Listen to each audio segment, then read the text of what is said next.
Graça e paz, meus irmãos, meus amigos. Graça e paz para você que acessou esse nosso canal. Nós vamos fazer hoje o nosso segundo vídeo. Nós estamos aí, com o passar do tempo, nos adaptando a essa nova realidade, como eu já disse para vocês no vídeo anterior. Não é? Hoje nós vamos compartilhar sobre tempestades. E para falarmos sobre tempestades, eu quero ler com você o que está escrito na palavra do Senhor, lá no Evangelho de Marcos, no capítulo 4, a partir do versículo 35. Texto muito conhecido, mas realmente a nossa intenção não é trazer novidades para você. Bom? Está escrito assim: naqueles dias, sendo já tarde, disse-lhe Jesus: passemos para a outra margem. E eles, despedindo a multidão, o levaram assim como estava, no barco, e outros barcos o seguiam. Ora, levantou-se grande temporal de vento, e as ondas se arremessavam contra o barco, de modo que o mesmo já estava a encher-se de água. E Jesus estava na popa, dormindo sobre o travesseiro. Eles os despertaram e lhe disseram: Mestre, não te importa que pereçamos? E ele, despertando, repreendeu o vento e disse ao mar: acalma-te, aquieta-te. E o vento se aquietou e se fez grande bonança. Então lhes disse: por que sois assim tão tímidos? Como é que não tendes fé? E eles, possuídos de grande temor, diziam uns para os outros: quem é este que até o vento e o mar lhe obedecem? Muito bem.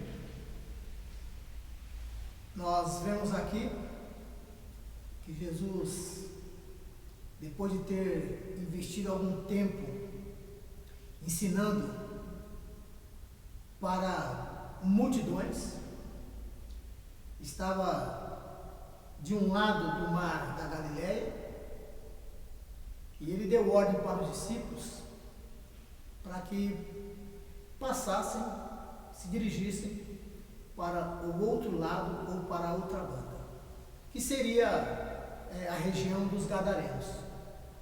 Por fim, Jesus entrou num dos barcos, outros barcos o seguiram, e, cansado da sua exaustiva missão, Jesus reclinou o seu pescoço, a sua cabeça num travesseiro, e lá mesmo no barco procurou descansar. E ele dormiu. Mas numa certa hora, conforme nós vemos aqui, o mar se revoltou. O vento ficou bravio. As águas se arremessavam contra o barco, fazendo parecer que tudo se acabaria ali. Os discípulos, por sua vez, faziam o que lhe foi possível para tentar evitar uma tragédia, para tentar evitar que o barco virasse, para tentar evitar as consequências daquele vendaval. Penso eu que fizeram realmente tudo que lhes fosse possível, que lhe era possível. Mas não obtiveram êxito, não obtiveram bons resultados. Repito, não tiveram um bom resultado. Não tiveram êxito na sua tentativa de livrar daquela situação. Então, se lembrando eles de que Jesus estava ali ao lado, ainda que dormindo, descansando, eles se dirigem a Jesus, o despertam, perguntam: mestre, está vendo o que está acontecendo? Desperta, salva-nos, estamos perecendo. Isso não te incomoda? Jesus, então, despertado, ele se dirige ao mar, se dirige ao vento. Ele diz: vento, aquieta-te. Vento, pare. Mar, emudeça. Tanto o vento como o mar obedeceram à sua voz, se aquietaram e houve grande bonança. Em outras palavras, depois de um período de crise, de agito, tranquilidade e paz. Muito bem, queridos. E a grande questão aqui é: o que isso tem a ver com a gente? Não é? O que isso tem a ver com as nossas vidas nesse momento que nós estamos vivendo? Muito bem. Primeiro eu quero que você, por analogia, entenda as tempestades, os vendavais, os ventos que sopram contrários, como sendo os desafios, as adversidades, os problemas, as crises que nós enfrentamos.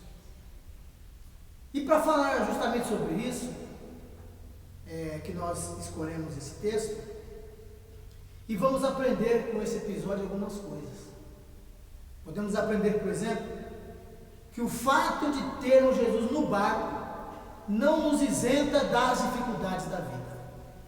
O fato de estarmos com Jesus no barco da nossa vida, inclusive, não nos blinda das dificuldades, das adversidades, das crises, de alguns desafios.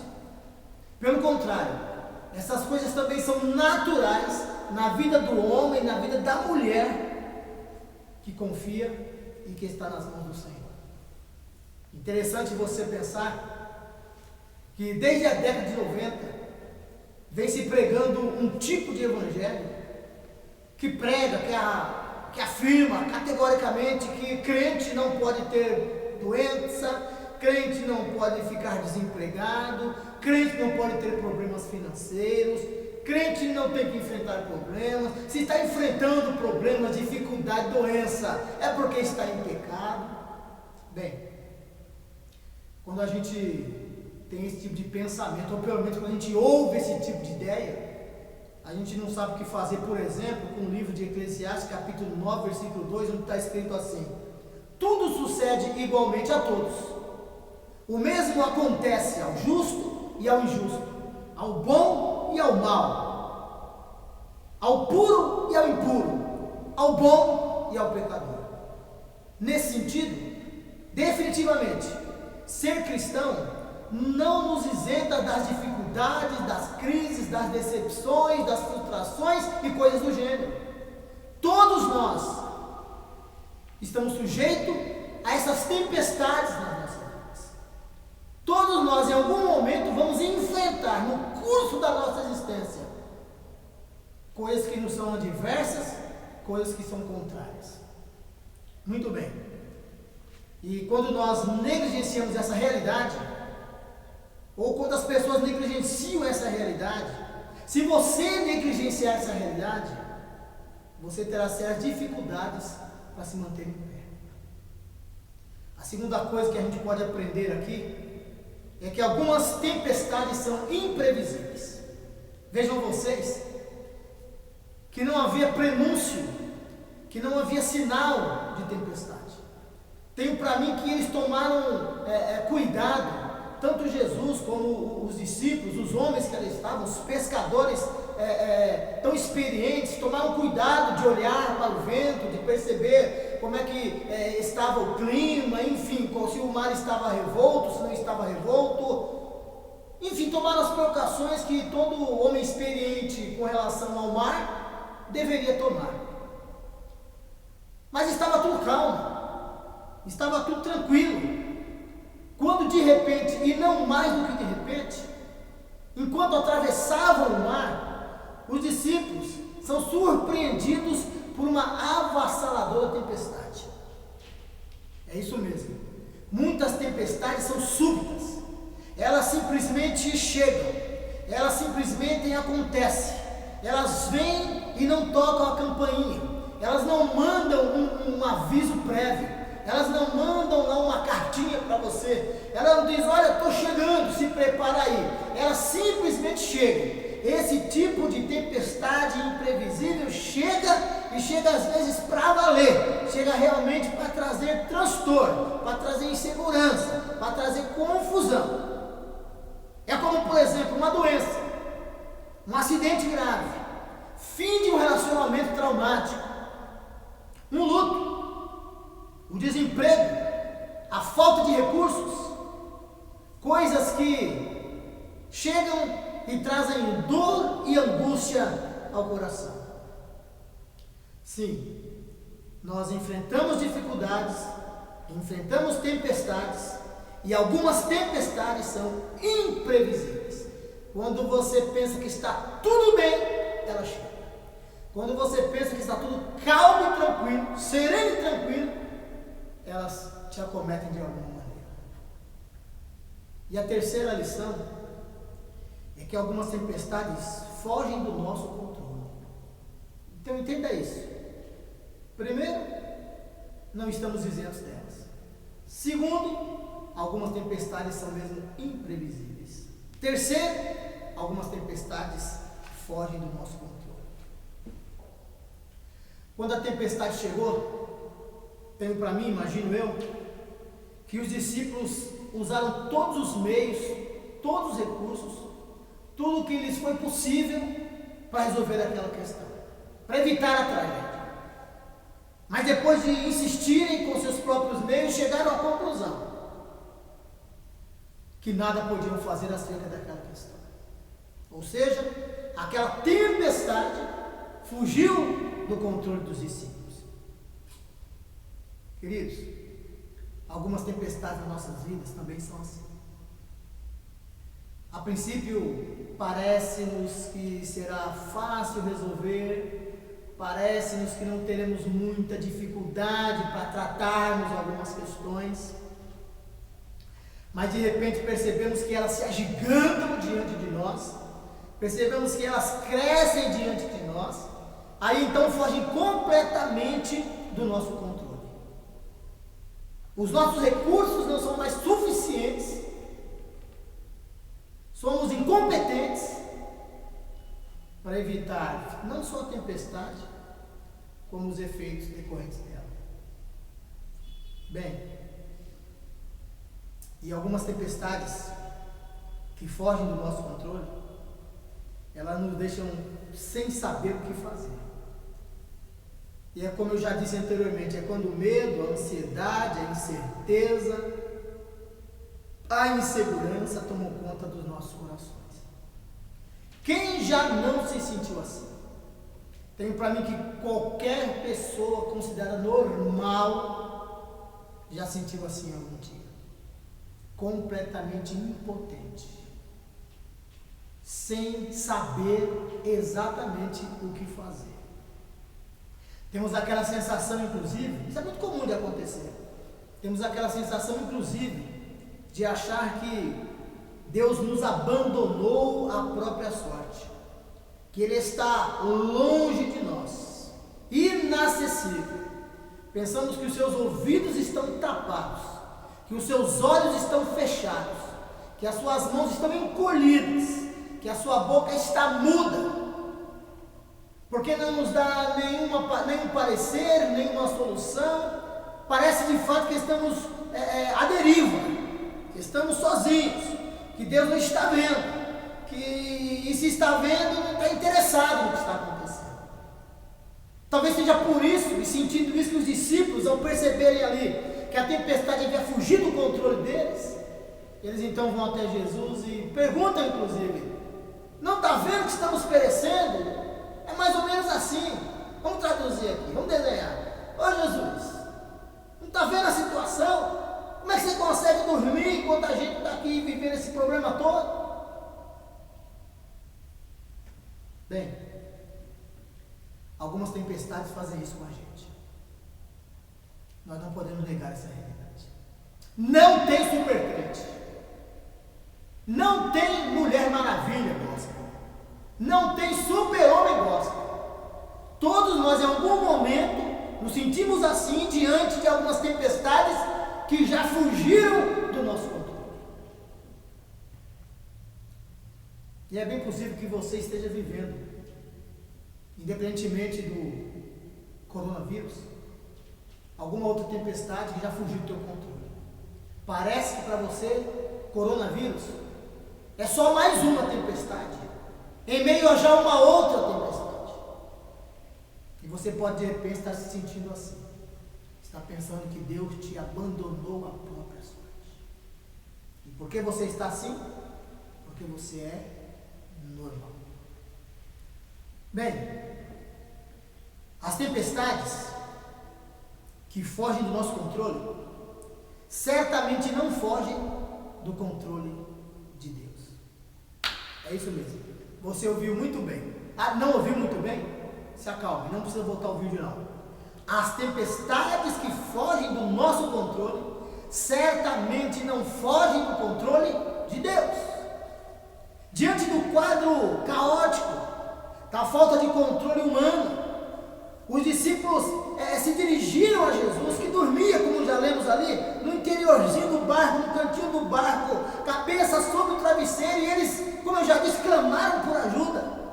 Está escrito que Jesus despertou do sono, ordenou ao vento e ao mar que se aquietassem. Ambos obedeceram à voz do Mestre, e houve grande bonança. Repito, houve tranquilidade, houve calmaria depois de um período agitadíssimo. Meus irmãos, os discípulos fizeram o que lhes foi possível, mas o impossível ficou por conta do Eterno.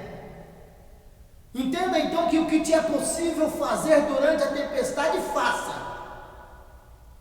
E o que foge da tua competência, entrega nas mãos do Senhor. Nós temos mania de apenas de nos desesperarmos, de permitirmos que o medo assole os nossos corações. Temos a mania, inclusive,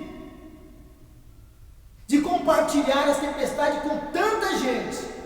Não que isso não seja bom, não pode ser só isso. Nós estimulamos que você converse, que você se exponha, que você seja honesto, que você seja transparente, que você busque o encorajamento de outras pessoas, mas nós não podemos nunca nos esquecermos de entregar a questão, de entregar a tempestade, a adversidade, o desafio nas mãos do Senhor, porque aquilo que foge da tua competência, ou daquilo que foge da tua possibilidade de solucionar o problema, não fugirá do controle de Deus. Eu tenho aqui em mente, estou pensando nisso agora, de uma passagem bíblica, onde o rei Josafá, rei de Judá, estava na iminência de ser atacado por 3 tribos. Tribos que isoladamente não representavam muito poder, não. Aliás, quase poder nenhum. Mas juntas poderiam provocar um grande estrago. Quando o rei Josafá, rei de Judá, soube dessa invasão que estava para acontecer, diz a Bíblia, diz o texto, que ele teve medo. E, sem saber o que fazer, foi buscar o Senhor. Ele foi entregar aquela situação nas mãos do Senhor. E é interessante que ele não esconde o seu verdadeiro sentimento. Ele diz: estou com medo e não sei o que fazer. Então é isso. Fugindo da tua competência, entrega nas mãos do Senhor. De um modo ou de outro, assim como Jesus interviu na tempestade dos discípulos, Deus vai intervir também na tua causa, vai te beneficiar e vai te favorecer. Por meio da oração, vamos entregar essa crise nas mãos do Senhor. Vamos entregar também o resultado e os efeitos dessa crise. essa que estamos atravessando, ou qualquer uma outra que você esteja vivenciando, esteja experimentando neste momento em que você está me vendo, em que você está ouvindo a minha voz e reservando este tempo, investindo esse tempo para ouvir esta palavra. Para encerrar, eu quero dizer para você, querido e querida, nunca perca a esperança e nem tire a esperança de ninguém, pois pode ser a única ferramenta que se tem para se manter em pé frente às tempestades da vida. Clamemos por Jesus e aguardemos com confiança o seu agir e o seu operar. Deus te abençoe, Deus te guarde, que a sua luz resplandeça sobre a tua vida. Fiquem debaixo da proteção do Senhor. Abraços e até o próximo vídeo, se Deus assim nos permite. Amém.